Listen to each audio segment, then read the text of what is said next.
The African stories in the diaspora can only be told by Africans and African descendants.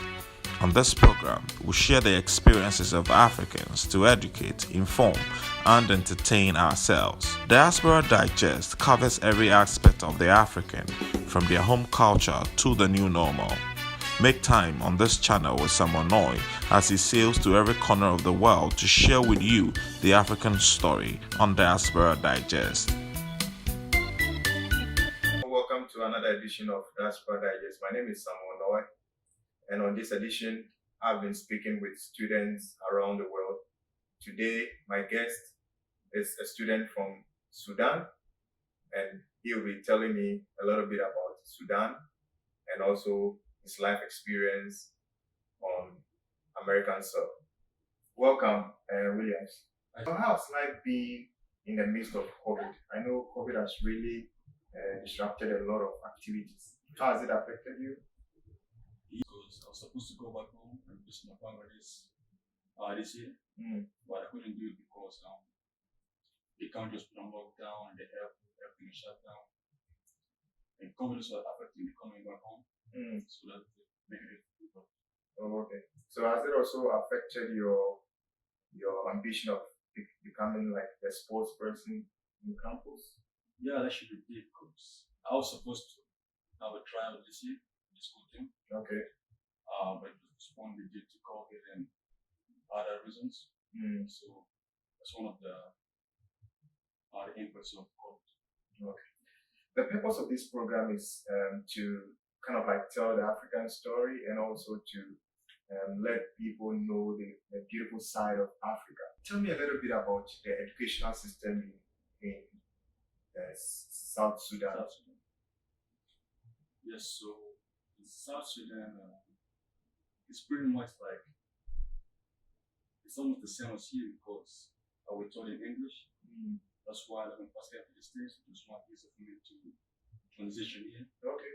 Of course, we already taught in English back home, so it's mostly like the British system. Okay. So you were colonized by the British? Yes, South Sudan was colonized by the British. But then the Arabs also colonized Sudan. Okay. So that's like the difference. The difference. Okay. So is there the Sudan that we have in the South Sudan? South Sudan speaks English. Yes, South Sudan speaks English. And what about the Sudan? Sudan, okay. South Sudan and Sudan, like the first language is Arabic. Okay. But also speak English. What are some of the economic activities in Sudan? Sudan, are there farming, mining? Yeah, we do a little bit of farming, but like our main source of revenue. So let me ask you this: what are some of your childhood memories, like those beautiful memories that you can think about whilst you were back in South Sudan? And some of the games that you used to play as kids. For instance, in Ghana, we have what we call alukutu, where we use like a snail, the baby, like the baby snail, kind of. I don't know the baby snail. Like we take off the flesh from it, and then we kind of like spin it around, and the one that could not spin it, you have to just kind of like we have those things. We have the eating we have the tomato and all those things. What are some of the like? You also play like similar games, but growing up personally, I was more into sports.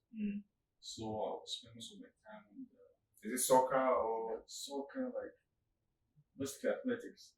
Like in soccer, I'm running and stuff like that. So but I spend most of my time playing sports like with friends. On the football field or on the street, just playing sports. So my childhood was basically playing sports. So playing sports, yeah. So that influenced the reason why you came in here to do sports. To stay here. Okay, so now let's talk about coming here. What are some of the things that you went through, like the process? Is it difficult or it's kind of easy as compared to some other African countries? Some of them will tell you it's easy with the process and everything. Yeah, coming to the States, especially, it's very difficult, especially for someone from South Sudan, because I'm like I'm like the 1% that can afford to come and further my studies in the country like the United States, especially with the current economic situation. It's like really hard for me to maintain like my lifestyle like in the States, paying school fees and stuff like that, because it's really because the economy is not that strong back home, and for my parents to raise like the funds for me to study here, it's very difficult.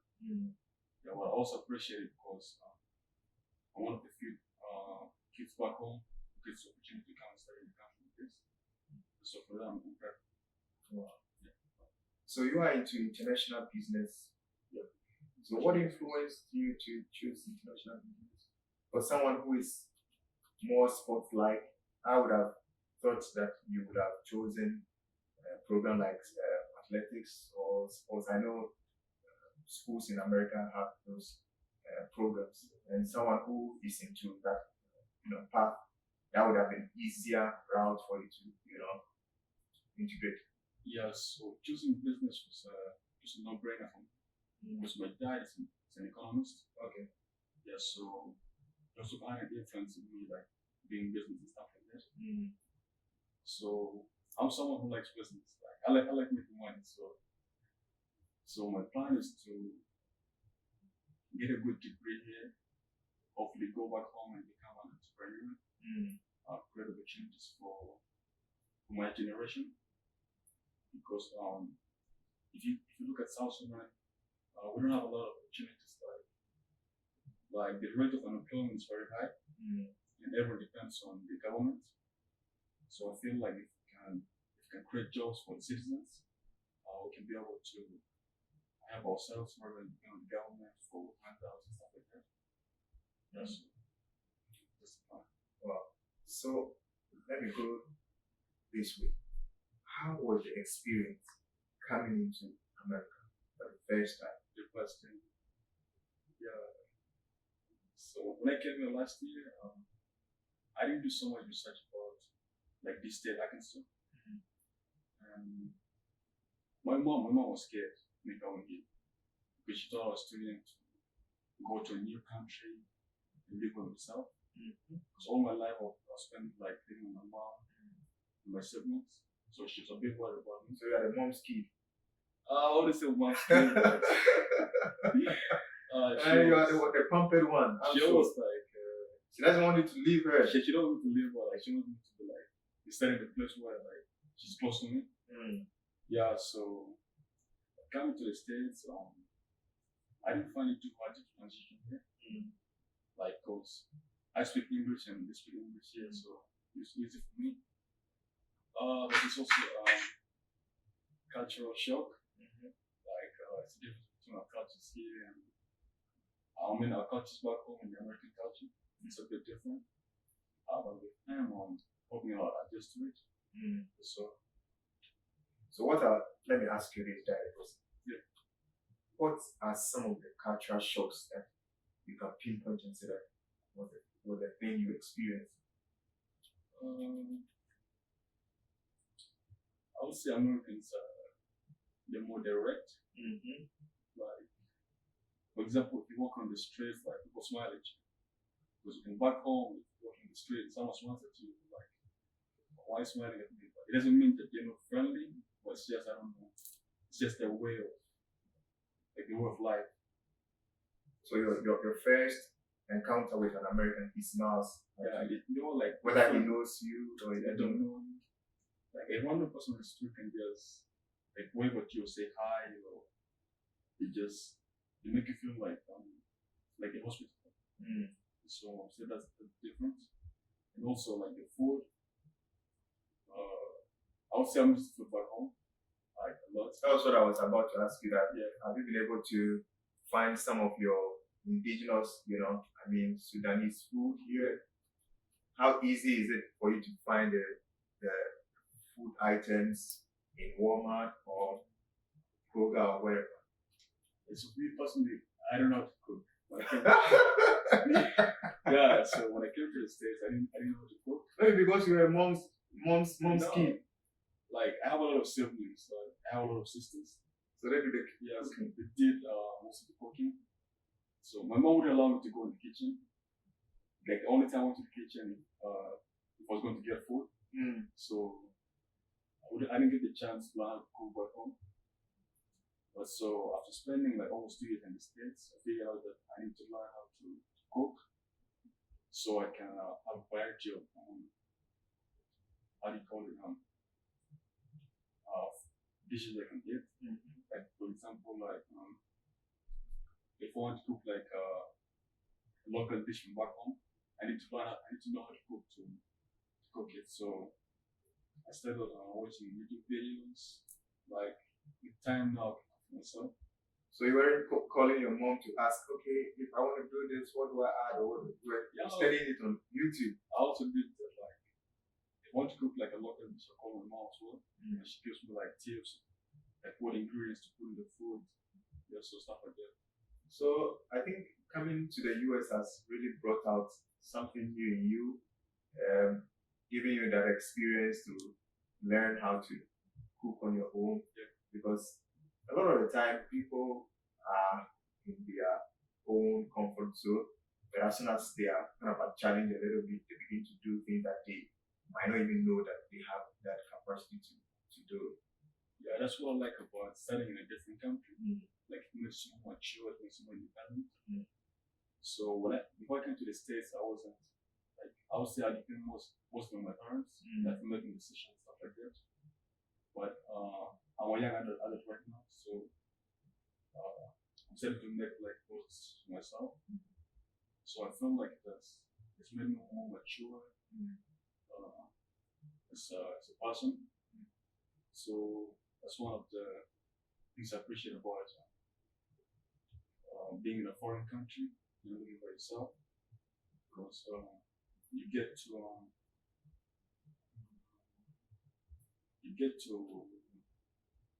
have the chance to like stand up on your own.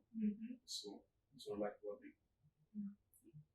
So on a normal day, how does your day start? Normal day, okay. So I wake up in the morning. I do some bit of meditation. I know it's like I come from a place like Africa. We don't do stuff like that meditation, or I don't people don't believe in it. But I feel like meditation is very important. So I do like 4 minutes of meditation every morning, and then I do like a light workout, like push-up stuff like that.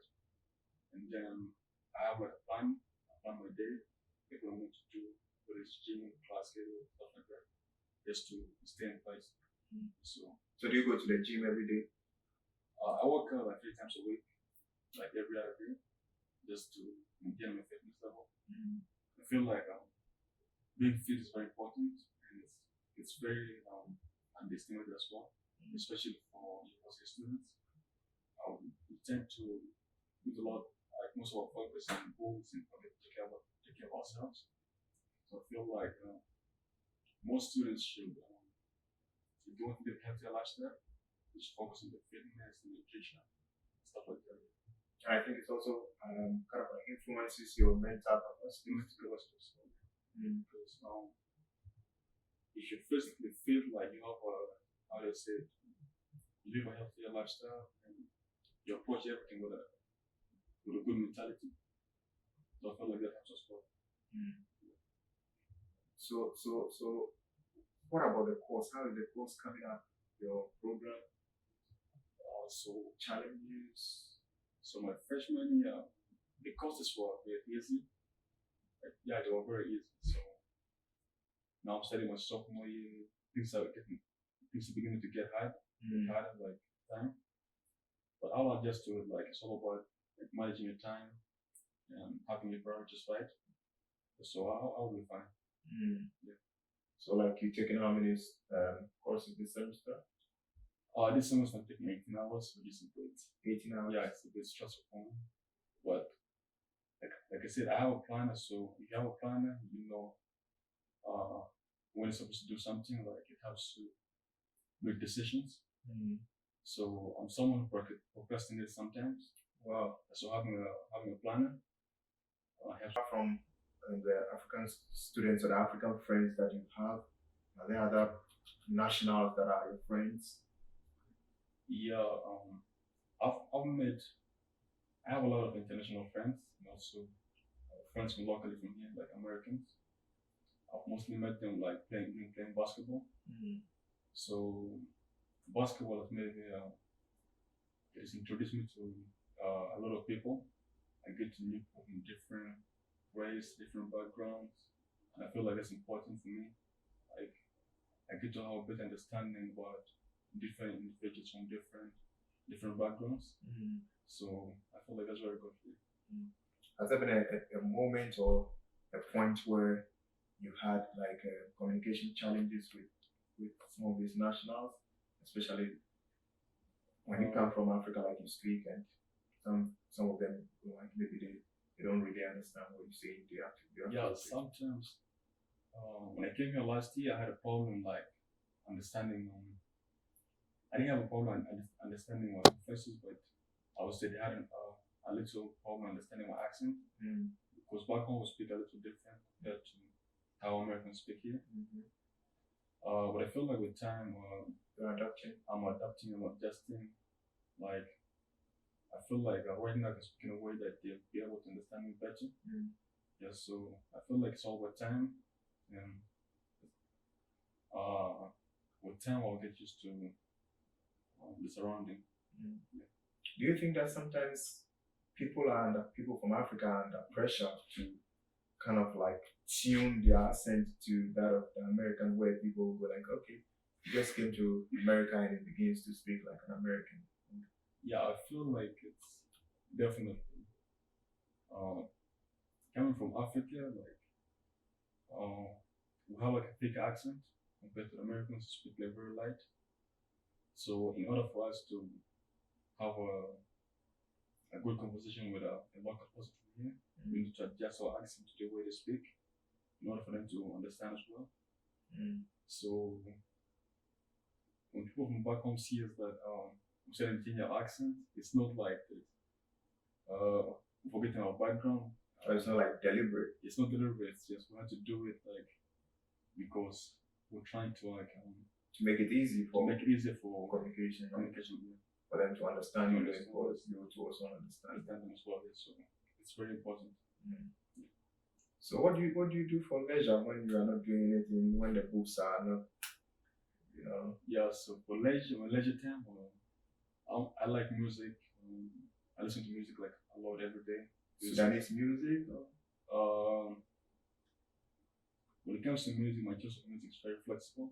I listen to like mostly African music, like from different parts of Africa. Mostly West African music. Do you have some artists in mind? Yeah, a lot of them. Davido, Whiskey, Burna Boy,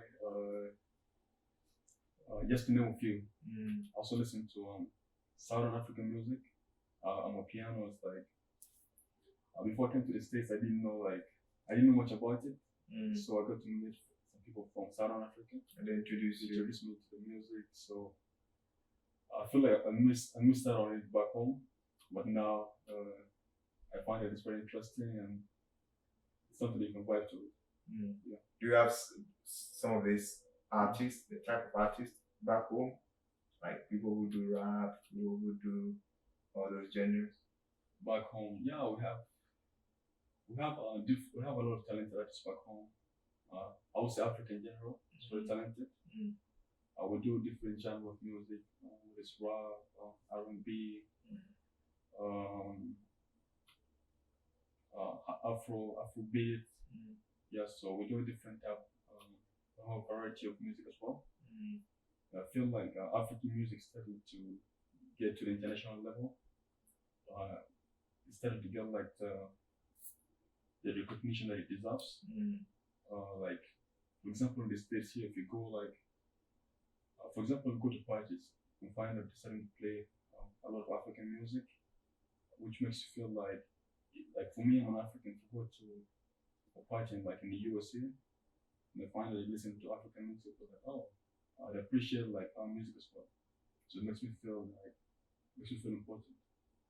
So what do you say to people who are Africans, but as soon as they come here, they don't want to even identify themselves with like Africa, anything Africa, they kind of like they don't want to have their identity with Africa. I feel like it's very sad because we can't forget where we came from.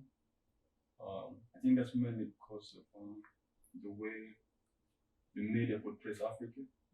Because Africa is portrayed as a place, sedate place, homeless people, darkness. There are a lot of stuff that are not true. But I feel like if you need to know more about Africa, just do a simple research. Like, because some people here they don't think that Africa is a country, and Africa is not a country. They're like, Africa is a continent. We have 54 countries. We speak different languages. It's very diverse. Very hospitable people. Very hospitable people. Africans are nice people. Like, I grew up in Africa, so I have a first-hand experience. Have you encountered friends who were like, oh, I wish, who are not from Africa, but they tell you, okay, I wish to go back, like go see what is in Africa? Yeah, I have a couple of friends who are like interested in visiting Africa. So I've been telling them a lot about Africa, like popular tourist destinations. So they're excited, and hopefully in the future, if they still want to go back to Africa, maybe I'll host them. So hopefully they can have a better perspective of what Africa is about, what it's like, and they can be able to get over the negative narrative that the media has created about Africa. Yeah, so I feel like it's up to us Africans to promote Africa to the world. Yeah, so everyone becoming an ambassador. Basically ambassadors. Okay, so in Sudan, what are some of the typical foods in Sudan? Yeah, in Sudan we have a lot of traditional dishes. Yeah, traditional dishes. For instance, in Ghana, we have fufu, we have bantu, we have keke, jollof. Yeah, and I know that would be your favorite. So the first time I tasted jollof was actually here. Then it was very nice. Like, I always had watched it like I don't know, TV. I watch a lot of Nigerian movies. So you see the battle between Nigeria and Ghana, jollof. I don't know, Senegal as well. So I don't know who's the better jollof. Because so back home we have a lot of traditional dishes. We have how do you call it? We have full is like it's a very famous South Sudanese, and it's basically a very famous Sudanese dish. It can also be found in Middle Eastern countries. It's also famous in Egypt. We have we also eat it's a way they make okra, like they first dry it and then you grind it. They make like a good stew. So you just put it's very sticky. Okay. Like, yeah, and we have other dishes as well. So Sudan has a lot of meat, right? You guys have a lot. We have a lot of meat. We actually have we have a lot of cows, but we don't eat a lot of meat. I don't know if that makes sense. But we so you process them and export? No, we don't export them. Like it's part of our culture. I don't know. To rear them? Yeah. Or you get the milk from them? We get the milk from them. We sell them. We also use them for like traditional weddings, paying bride price, stuff like that. So how many, for instance, if I have to marry someone from Sudan, like how many cattle do you have to, Yeah, it depends. It depends on the tribe. It depends on the tribe and their culture. For instance, like for my tribe, like we don't need a lot of cows. They can only sell like let's say 15 cows. But for other tribes, 15. 15. And you think that is small? That is, firstly say 15. That's like back home. That's like nothing. But other tribes, they can clearly pay up to 800 cows. 800 cows for a woman. Like we respect. So it means how many people? So how many people can pay 800 and marry? That's only one person. And I mean can people raise that number of like If you can't pay like with cows, you have to pay money. Yeah. So and if a cow, how much is a cow when you convert it into like $2? $2, it should be like $200-$300. So that's quite a lot. Yeah. Even if it's $100, even $100 and 800 cattle. yeah. So for you to get married like back home, you need to be financially stable because there are only few married people, no, there are a lot of married people, but right now as we can, it's more flexible now, especially with the current economic situation. No one's going to pay $800. Know that with time it's going to be even way more flexible because it's not that we're going to forget our culture. It's just that how do I say it? Try to make it easy. People are trying to get married. Yeah. So after the international business program, what next? What do you want to do? So I've been thinking about it like. So my main goal is to go back home. Will you do the graduate program? I'm also considering doing the graduate program. I mean, but my main goal is to go back home. Hopefully, start on my own business venture and establish a good business back home. Provide jobs for my citizens, for our fellow citizens. Yeah. And just create opportunities back home. That's the goal. Develop my country and stuff like that. Awesome to know. All right. It's been nice talking to you. Are you on social media? Yeah, I have Instagram. You can find my Instagram on William_Jansuk_11. William_Jansuk JANSUK _11. Okay.